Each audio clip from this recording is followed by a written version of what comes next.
Greetings and welcome to the Prime Directive. I'm your host, Jeffico. My co-host, as always, Chris. Say hi, Chris. Hello. Chris, you seem pretty relaxed. You seem at peace. Yeah, in this moment. Yep, I'm just giving you puppy dog eyes now. When I'm not watching Discovery? Yes. Yes. So what did you think? Okay, so I think my takeaway from this episode is just that I'm pretty done with the characters here.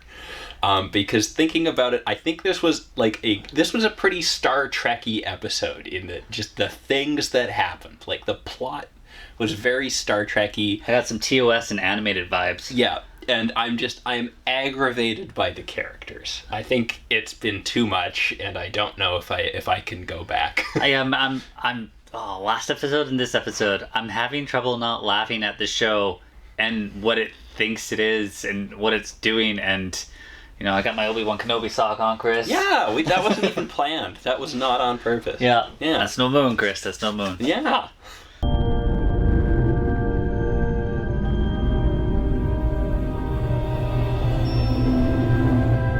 This is Commander Fickett of the USS Credence. We have your dilithium. So, this episode starts out with a sweet ship. It was, actually. That was Credence. the first couple seconds. You and I were both like, whoa, I like that one. Yeah, I want to know more about this. Yeah, I mean, 4 nacelles, you're overcompensating, but...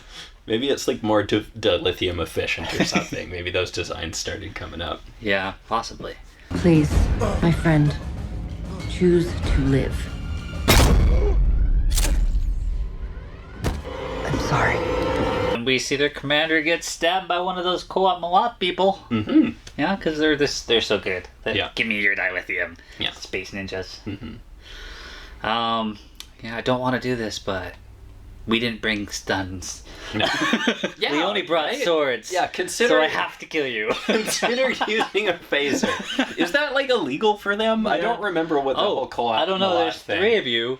Knock you out with the butt end of it rather than just kill. Yeah, there were probably other options. Yeah, I mean, you're ninjas in space. Yeah, from the future. Yeah, all those guys were unarmed. You could just kind of bonk them and slap the transport thing on it and leave, right? Yeah, and this and a few other points. This is hey, everybody else seems to be able to transport disappear. Maybe you should transport disappear. Come back with phaser. Come back with security team. Where are your red shirts? Where's everybody else? Yeah, so Intruder Star Trek Star Trek refuses to use transporters in any kind of combat situation, which I think it's just a can of worms they don't want to open up. Yeah, but you know what? It's computer, there are intruders on the ship. Would you beam them to the brig, please? This annoyed me the last episode as I'm watching people stupidly just walk transport off into another area. Mm-hmm. And I was like, okay, what's the point of anything then? And then there's scenes where they're walking together and to the turbo lift, and we have to get here. And they take the time to get there because the show has to take time. Yeah. But you should have probably at that point just transported there because you needed to get there. Yeah, that's true. They do showing off the effect of just transporting around with the instantaneous future transporter. Yeah. But yeah, there's we still have turbo lifts, so I guess they're kind of there for a convenient backup. Or we could just take the turbo lift.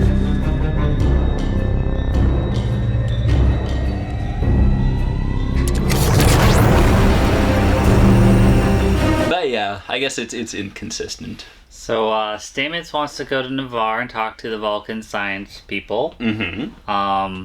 And Burnham. They contribute absolutely nothing. Yes, they're amazing. Yeah. Mm-hmm. Let's just run through that. Okay, so goes there, talks and be like, "What do you guys think? Time to meditate." Yeah, let me nap about it. Yeah, and then they come back with no, your theory's wrong because there's no tachyons. Mm-hmm. And he's like, "Well, we already knew that." Well, yeah, but how could it be wrong? I'm Stamets, mushrooms. And then I like the Vulcan chick, the president, and she's all flirty with Book, and she's just like, "Oh, you're emotional and you're damaged," and she's reading them like. I'm not saying it. But I enjoyed that interaction because Book was dealing with somebody that wasn't going to cry on him. Yes, good. She would suppress that. May I offer you a warm red spice? Many find it to be soothing when experiencing emotional distress. That obvious. I thought that she was going to start crying from, like, the force of his memories. Oh, well, he is, like, his emotions help him communicate with life and stuff. So, like, he would have powerful emotions, but could break through a Vulcan's cold, dead heart. It happens sometimes. Yeah, I've seen a lot of Vulcans cry. Yeah. But, yeah, no, I enjoyed that. She doesn't mind melt, as I predicted. And, yeah, Books gets a little memory, which makes him feel better, which is, I thought this was... this did so much more for Book than last episode. Yeah, it gave him something positive to work on. You're right. The Book, I liked him a lot better this episode, the stuff he was doing. Yeah, you're right about that.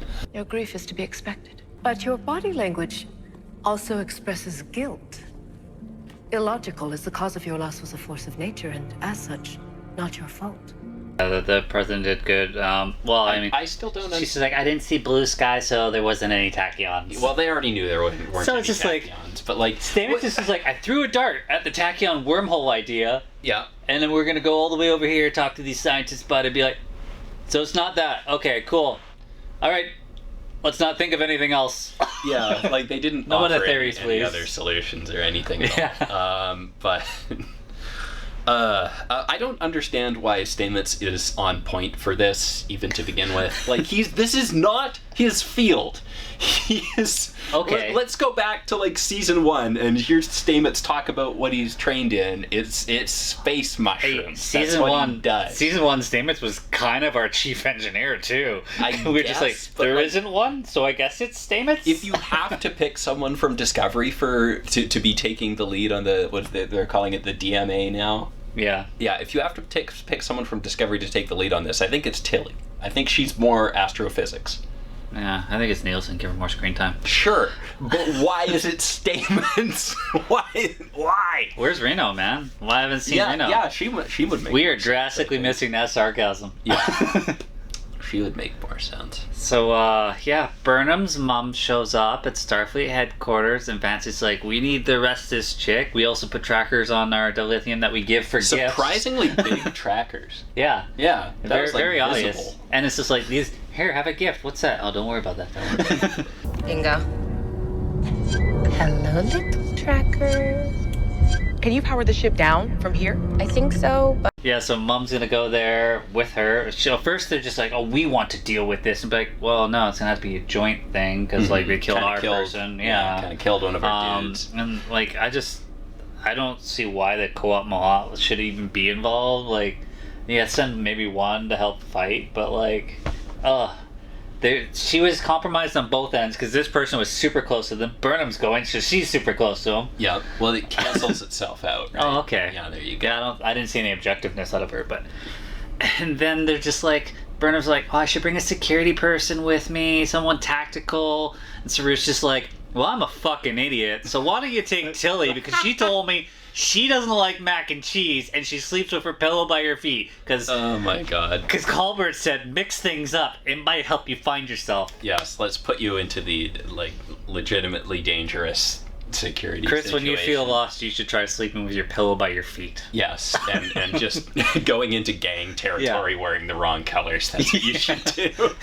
Exactly. Oh, you're almost finished. I was gonna ask you a question if you have a second. For you, always. Oh, thanks. I really appreciate it. So, the Space Ninjas attack, and they kill the well-trained person, but not Tilly and Burnham, who have phasers on the ship, even though Mom said, don't bring phasers, but they haven't left the ship yet. And so it's like, let's use swords. Tilly, who's probably... She dropped it. She never held it. Yeah. But she still made some connections and thought of it. Mm-hmm. So I was just like, you couldn't do me a favor and kill Tilly? I guess... I also thought it was kind of weird that they needed to take Book's ship. Like, Book's going to like, Book and Stamets need to go to Vulcan. Nobody else needs to go to Vulcan. Why don't they take Book's ship and we can take the Discovery on the mission? Yeah, well, maybe... I guess which maybe was they further? wanted... maybe they wanted, like, a non-Starfleet ship for the joint mission, I guess. Yeah. I don't know. Yeah. Well, and then what happens when we get there, Chris? Oh, man. Well, we thought it was a moon. Yeah. We thought it was a moon. But that's no moon. Exactly. It's a space. I laughed. I laughed when you pointed out the main chick there was just like, I sensed it.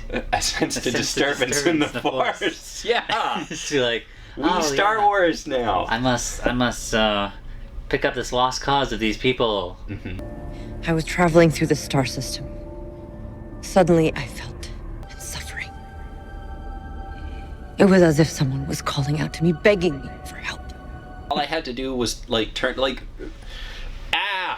So she comes across these aliens. Yeah. And they're being attacked, so she kills the attackers and she throws her cloak on the one dead one. And there's a bunch in a hive that need to be brought back, and they're already at the world. Mm-hmm. So she did all this dilithium shit just in case this anomaly she's heard of, and it's not really gotten any facts out of it because she's not involved in any of it. Nobody has any facts on it. Exactly. Yeah. She wants the dilithium just in case she needs to move this moon ship. Mm-hmm. In case the anomaly shows up, which if it shows up, fucked. You're screwed anyways. So this whole plot pissed me off. Her motivations were a little weird. Also, how easy apparently it was to fix. We didn't even get told what the problem was. You could have brought a team of engineers on there, and they would not have figured that out because their last name isn't Burnham. It must have been. Nobody could stop the space ninjas, except when it was 3-on-1, and it was Mama Burnham.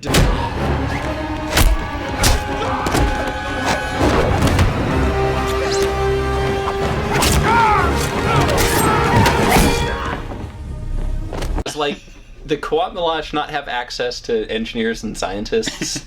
Did she even attempt to understand this thing? Well, to be absolute... Burnham fixed it in 3 minutes. To be absolute candor with you, we have no idea of technology, Chris. I don't know. They use swords. They don't even know how to use phasers. They do use swords. Yeah, so, they beamed down there and still didn't bring phasers. No. Even though they've already shown a hostile, Mom's all don't bring phasers because she won't talk to me if she sees phasers. Mm-hmm. That's stupid alone. You could tuck it away too. Yeah. But I just need to see them, Mom. I feel like I'm gonna rant every episode now until I see the name Frakes. Hurry up, Jonathan. And then everything will just be well, this could be fine if it was all right, yeah. Yeah, no, I'm gonna be ridiculously optimistic on the Frakes episode. I don't know when it's coming. He should have 2 this season. I don't know that that's even confirmed, but it's been every other season, so... And they're always better. So hopefully. This anomaly, it is the biggest threat we have faced since the burn. This is our moment to serve and to show why restoring the Federation is so critical. We cannot do that without Navarre. Got Gray. You did get Gray. Gray, I guess is getting the Trill put back in? Yeah, I think the Trill is in Gray's body before now, Gray got put back into Gray? I think I would have done that first. I don't know, man. I don't think... Was that possible? I don't know what the exact mechanics here were. I don't know if they... I guess Gray wouldn't exist without the symbiote, so Adira had to give the symbiote to get Gray's consciousness into the magical synthetic body. Yes. And so they had a hologram guy come in and be like... Yeah, what was he... what did he do as a hologram? Ritual? Was he just blessing it? Ritual, was he just there to, bless the transition? I feel that was probably it. But I did enjoy Gray going I always wanted to be one of you pool cleaner people. Yeah. And maybe now I can do that. So all this work to bring Gray back. I dreamed to be a pool boy. Yeah. And then it's just to be well, see you later, Adira. I'm going to Trill to be a pool cleaner. Yeah. It's been my dream. I've got a net. You know what? Though, I'm joking here, but if you were actually going to want to be a pool cleaner for your life, Trill would be the place. Oh my god, yeah. Because those pools are amazing, and it seems like there's actual purpose. Yeah, there's purpose. It's an honorable Wasn't Esri almost one, or was it Jadzia that was almost one? Ooh, I don't remember. I thought it was one of them. I think... I thought about doing it. Esri was definitely... She was also a very accidental transfer. Yeah. Yeah. Well, that was an emergency on the ship or whatever. Yeah. She was closest. Mm-hmm. Tell him that, I'm honored by his presence, and I couldn't be more grateful for his help. He's really grateful you're here. Guardians are kind of like his heroes. Synthetic trill body that's made for a host. That's not happening.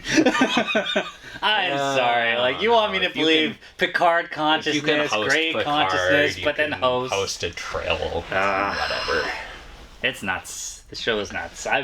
I'm like actively laughing at some of the lines of dialogue when Burnham and Book were lying there, and he's got the Quajon forest, and like he's at peace, and she's like, "Oh, like you seem so peaceful. I'm just not lying here." Like. And she's there with her mom after they arrest the chick, and it's just like, Mom, I'm pregnant. We did it over there. No, didn't tell. No, it's still not an issue yet. I feel it's not going to be now. No, do you think they're just gonna totally hide it? I mean, as it goes further along, like filming took a long time, so I imagine she's gonna start to show more and more the deeper we get into the season. Mm-hmm. So at some point, I would probably work it into the storyline, but who knows? They spend a lot of money on special effects. They might just be like, shrink her down a little. Yeah, maybe. Right. You wondered why I agreed to a joint mission. In truth, it was because I was afraid I might not be able to bring her in. So this is clearly the right thing to do, and I support them reviving the moon people. But isn't that a fairly flagrant and basic violation of the Prime Directive? Yes. I think you give too much credit to Burnham knowing what that thing you just said is. It's definitely always been problematic like that. It's like, we can save this whole species, but we shouldn't because it's not their natural development. That was so TOS. Our world's dying, so we're going on this giant moon space station, and that was totally from TOS. You just didn't have the purple or orange sky. Yes. For the world is hollow. Yeah. God, those old school sci-fi titles for things were just... It was good. And the posters were sweet for the episodes. Yeah. Yeah, like, you jump back to the 60s and you watch that and you're just like this is pretty smart. Like, why was Star Trek so good in the 60s? Okay, but yeah, then sometimes Kirk is being ridden around like a horse, though. Yeah, but you know what? Sometimes it's that. You remember that one? Yeah, but sometimes that's what it takes to have the first interracial kiss on TV. That is exactly what Sometimes that's what it takes, Chris. Yes. God, I don't know if we'll ever touch TOS on this show. I'm watching TOS and I'm just like, holy crap, like this was made in the 60s. That's an Emmy Award winning episode. That's this. Like, and it's just the concepts and stuff are just like, this is insane that they came up with this stuff in the 60s. Yeah. And I'm watching this and I'm just like, Star Wars, Star Trek, this episode, that episode. This is like, call that dialogue? Yeah. Discovery is very by the numbers, very safe and very predictable in a lot of ways. And you seem peaceful.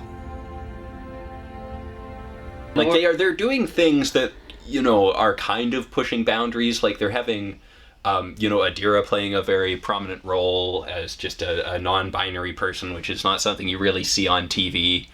But just the way the stories are constructed or anything, like I don't really feel challenged watching Discovery ever.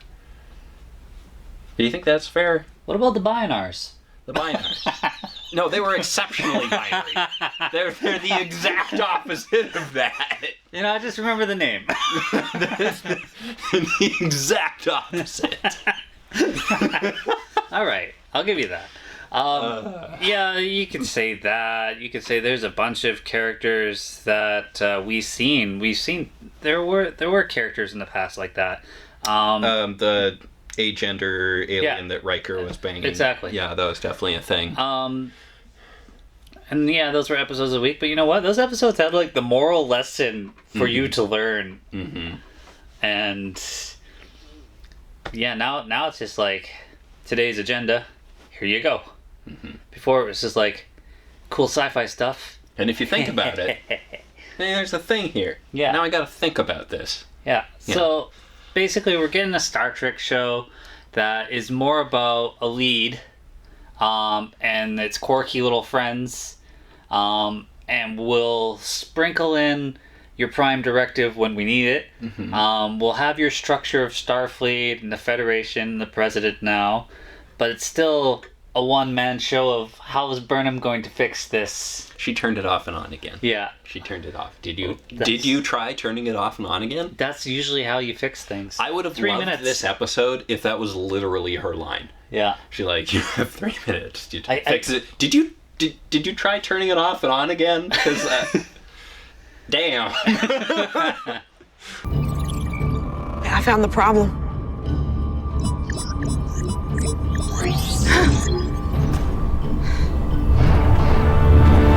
Sometimes just slapping it doesn't work. Sometimes you gotta actually just flip the Tilly's switch. just like, yeah, I've actually been dicking around. That's all I did to fix it. I just turned it off and on again. God, I need a tactical officer. I'm gonna bring Tilly, who has 0 tactical training.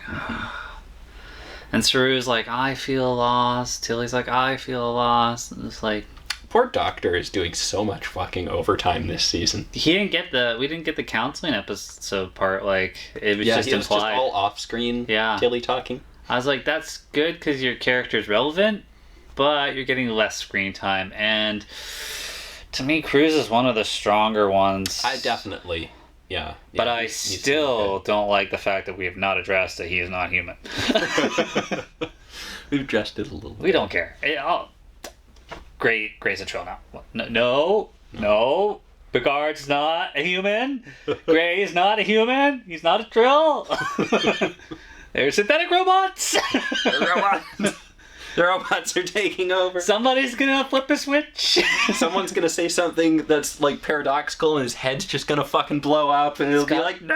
It's got the symbiote there, Chris. You said it yourself. Yeah. What about that murderous one inside? Right? Like, yeah, what if Gray woke up and he's like, I am the random murderer that exists inside every Trill? Like, no, we didn't consider this. Yeah. Now I have a synthetic body that cannot be stopped. Oh, no. But will age and one day die. I miss the Orville. Yeah. I miss these stupid fucking plots from the Orville. Yeah. At least they know that we're going to laugh about it. Yeah. We each have our part. And we must all trust that she knows the symphony. It was a lot of analogy. Well, they pay me by the letter. Final thoughts? Did we cover it? You know what? I've come around on this episode a little bit after having discussed it. I do think this was a fairly Star Trek-y story, but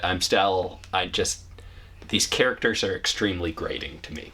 Yeah. But we do seem to be this was a fairly small episode. We weren't freaking out about the anomaly eating the entire sector so much. We were just like, hey, here's a species we found. We're gonna help them. Vulcans don't freak. Yeah, Vulcans don't freak. Once every 7 years they freak. Yeah, well, get freaky. Yeah. But yeah, this was again a nicer, smaller scale story. Please do more of this stuff, and I will try to forget. Yeah, I thought this little alien thing on the moon / space station was really glossed over. I felt that could have been the A story, and it could have been more interesting. Yeah, they did go pretty fast. He's like, yeah, just like, oh, hey, here's a mural. There, a star exploded. Sure. Yeah. Look at that. Yeah, it's like, if I have no budget, which we know this show has a budget, then I would just be like, I'm going to explain everything that happened to this world rather than show it and have the alien talk to you and all this stuff. Mm-hmm. I will say, cool looking alien. These people were under attack.